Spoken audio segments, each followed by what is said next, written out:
संपत्ति को कोई भी ले जाए। सबसे पहले तो ये है कि मेरे जीते जी संपत्ति मेरी रहेगी और मेरे मरने के बाद, मेरी पत्नी के मरने के बाद मेरी दोनों पोतियों के नाम से संपत्ति आएगी। इसमें कोई निर्विवाद रूप से सत्य है। अगर ऐसे ही कंट्रोवर्सी होती रही तो फिर मुझे सोचने पे विवश होना पड़ेगा। फिर संपत्ति उसको जाएगी मेरी जो मेरी सेवा करेगा, जो बुढ़ापे में मेरा साथ देगा। अब वो चाहे कोई भी हो, दर्द और बढ़ा रही है और वो चाहती है कि ये सब मर जाएं, फिर मेरा राज इसमें हो जाएगा। मेरी पत्नी उसकी मम्मी से घृणा करती है, ये पक्का है बिल्कुल, और करती रहेगी आजीवन, जिंदगी भर। क्यों? मेरे दोनों बेटे खत्म हुए, इसकी मम्मी एक मिनट भी मेरी मिसेज के पास आकर के नहीं बैठी, सांत्वना देने के लिए नहीं बैठी कि कोई बात नहीं है, हम आपके साथ हैं।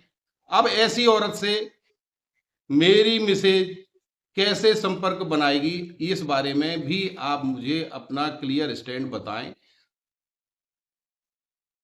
मेरी 60 के लगभग उम्र हो गई है, पत्नी की 58 साल के लगभग उम्र हो गई है। तरह तरह की बीमारियों से हम ग्रसित हैं और ये सपना रूपी बीमारी सबसे बड़ी है, इससे हम बहुत ज़्यादा ग्रसित हैं। दूसरी चीज़, जब मेरे साथ में मुझे ये लगेगा कि मेरे साथ कोई नहीं है, मैं मन से बोल रहा हूँ आपको, दोनों बेटों के नाम से इस संपत्ति को किसी ट्रस्ट को या किसी को मैं दान कर दूंगा। ये मेरा पक्का है। मैं और मेरी पत्नी दोनों इस बारे में स्टैंड ले चुके हैं और लेंगे। रही दूसरी बात, मैं बार बार आपसे यही कह रहा हूं कि आप अगर मेरे बेटे को न्याय दिला सकती हैं तो बार बार मैं आपसे कह रहा हूं, मैं आपके साथ खड़ा हूं, पूर्ण रूप से आपके साथ खड़ा हूं।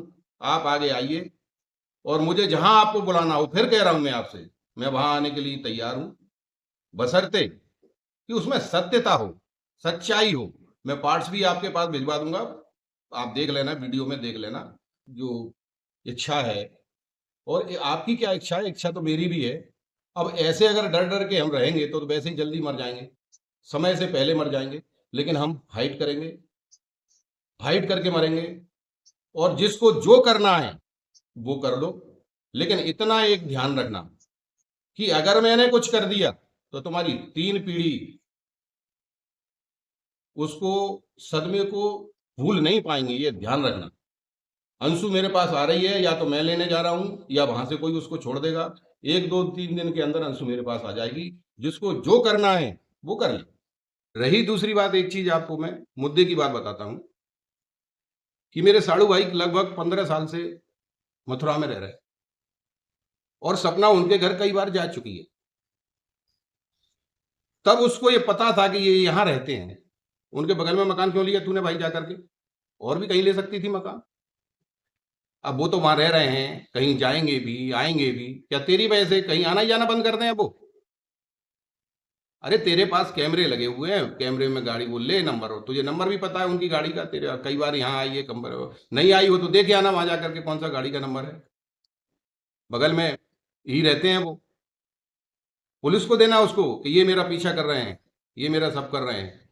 लेकिन मैं आपसे हाथ जोड़ के निवेदन कर रहा हूं कि मैं बाईडी पे ज्यादा नहीं आना चाहता, आप मुझे माफ करें। लेकिन फिर भी यदि आप बहुतायत की संख्या में मुझसे क्लियरिफिकेशन मांगेंगे तो मैं निश्चित दूंगा, और आगे आपको सबूतों के साथ दूंगा। ऐसा नहीं है कि मतलब जो नहीं दूंगा, दूंगा मैं आपको। बस धन्यवाद, आप इसी तरह दिल से मेरा साथ दें। मेरा सब कुछ लुट चुका है, कुछ भी नहीं है। Hello everyone, welcome back to my channel Beena vlog. तो कैसे हैं आप लोग? उम्मीद करती हूँ आप सही होंगे और मैं भी सही हूँ। तो बहुत दिन के बाद वीडियो अपलोड कर रही हूँ और आप लोगों ने देखा होगा फिर से रिकॉर्डिंग जीजी ने कंट्रोवर्सी शुरू कर दिया है। और परसों उन्होंने एक वीडियो अपलोड किया था जिसमें उन्होंने कुछ रिएक्शन चैनल वालों को भी धमकी दी है, जैसे घुंघराले बाल और हिमांचली गर्ल, पड़ोसी धीरज जो भी है, उनको धमकी दिया है कि अगर मुझे कुछ होता है तो इनके जिम्मेदार ये लोग होंगे।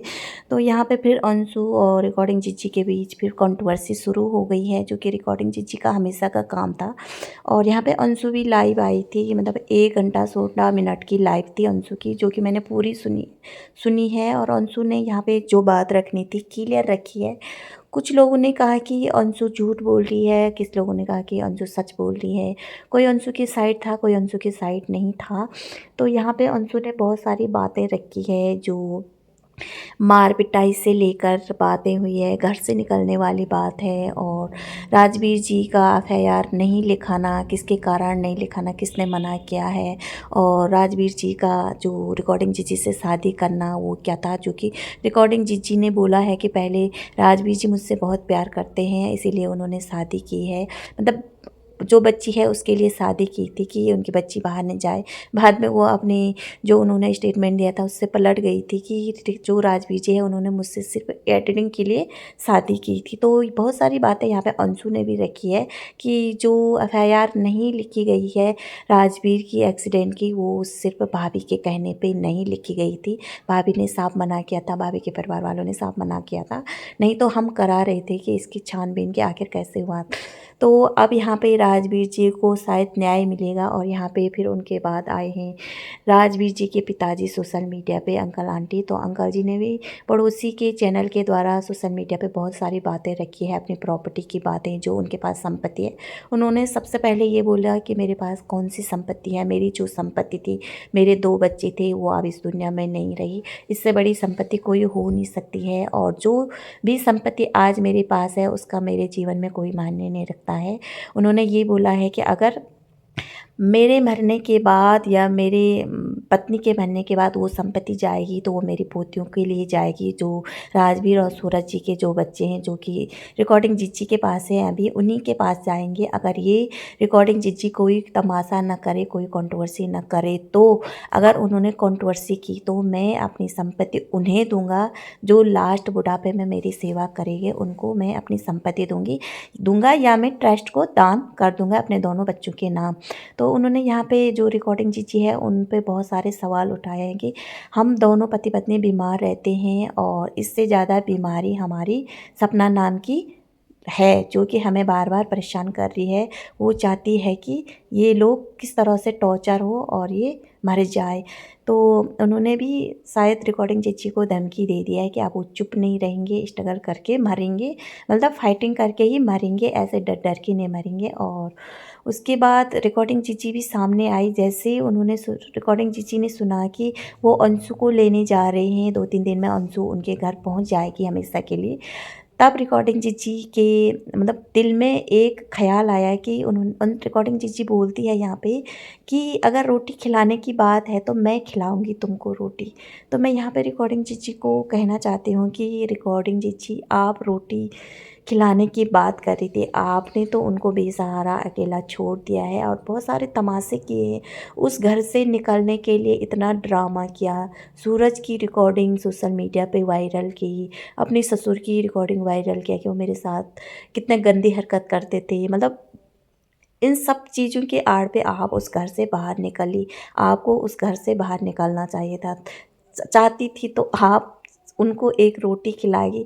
तो अब आप जब अगर अलग ही हो गई है, वो अलग रह रहे हैं, आपका पूरा फैमिली आपके साथ रहते हैं, आपके भैया भाभी मम्मी पापा सब आपके घर में घुसे रहते हैं, आपके रिश्तेदार।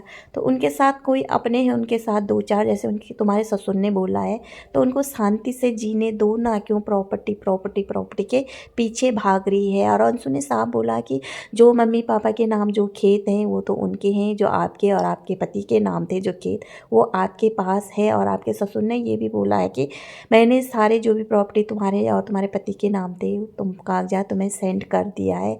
तो अब आपको कौन सी प्रॉपर्टी चाहिए? आप क्यों ये ड्रामा करती है सोशल मीडिया? आप चैन से रहो ना। और आप तो जब वहाँ से घर से छोड़ के आई थी तब आपने कहा था कि मेरे पास वॉशिंग मशीन खरीदने के लिए पैसे नहीं है, वो नहीं है। तो अंशु ने साफ बोला था कि आपके ही अकाउंट में 1 करोड़ रुपए थे। अगर करोड़ रुपए नहीं होते तो आप कहाँ से इतनी जल्दी मकान खरीदते, कहाँ से आप इतनी जल्दी इतनी बड़ी कार खरीदते? तो ये बेवकूफ़ बनाना सोशल मीडिया में बंद करो लोगों को, क्योंकि आप जितना मतलब पहले आप जो अंशु को बेटी बेटी बोलती थी, अचानक से आपकी भाषा में चेंज आ गया है कि आप छोटी दीदी बोलने लगी है उसको, छोटी सिस्टर। तो भैया आपके स्टेटमेंट जो है वो हर दिन बदलते रहते हैं, जैसे सूरज के समय में बदले हैं, राजवीर के समय में बदले हैं। और रही घर का काम, जो लोगों ने बोला, बहुत सारे हेट दिए हैं तुम्हारे सास ससुर को कि जब तुम उस घर में रहती थी तो तुम्हारे सास कोई काम नहीं करती थी। तो यहाँ पे अंशु ने भी क्लियर किया है कि भैया जब ब्लॉगिंग करनी थी तुमको तभी तुम किचन में जाती थी, डोसा इडली बनाती थी, और उसके बाद आप बोलती थी कि भैया जिसको रोटी सब्ज़ी खाना खुद बना लो, मैं नहीं बना सकती हूँ। तो आपके जो असली चेहरा है वो सोशल मीडिया में धीरे धीरे आने लग गया है। और जो आपने एक वीडियो डाली है, जो आपने अपने ससुर को बोला है कि मैंने आपको कोई शुगर की बीमारी नहीं दी, मैंने आपको कोई बीपी हाई की बीमारी नहीं दी, वो आपके खुद के कारण है वो बीमारी। तो वहाँ पे देखा होगा आपने, उस वीडियो के नीचे सब ने आपको हेट दिया है, किसी ने आपको सपोर्ट नहीं किया है। तो भैया क्यों इतनी बद्दुआ ले रही है? जो बद्दुआ तुम्हारे ससुर दे रहे कि अगर मुझे कुछ हो जाए तो तुम्हारी 3 पीढ़ी भी चैन से नहीं रह सकती है। तो भैया सुकून से बुढ़ापा जीवन जीने दो उनको, और तुम भी सुकून से रहो। क्यों तमाशा कर रहे हो डोली के डोली सोशल मीडिया पे? तो मैं तो इतना ही कह सकती हूँ, क्योंकि ये मैडम जी हर किसी को धमकी दे देती है, रिएक्शन चैनल वालों को। क्या पता हमें भी दे दे। तो हम इस लफड़े में नहीं पड़ना चाहते। हमारा काम है कि भैया ऐसे तमाशा मत करो सोशल मीडिया पे, सुकून से रहो। तो आज का वीडियो यहीं पे एंड करते हैं। अगर वीडियो अच्छा लगा तो प्लीज़ लाइक, सब्सक्राइब और कमेंट ज़रूर करना। रखना अपना ध्यान। बाय।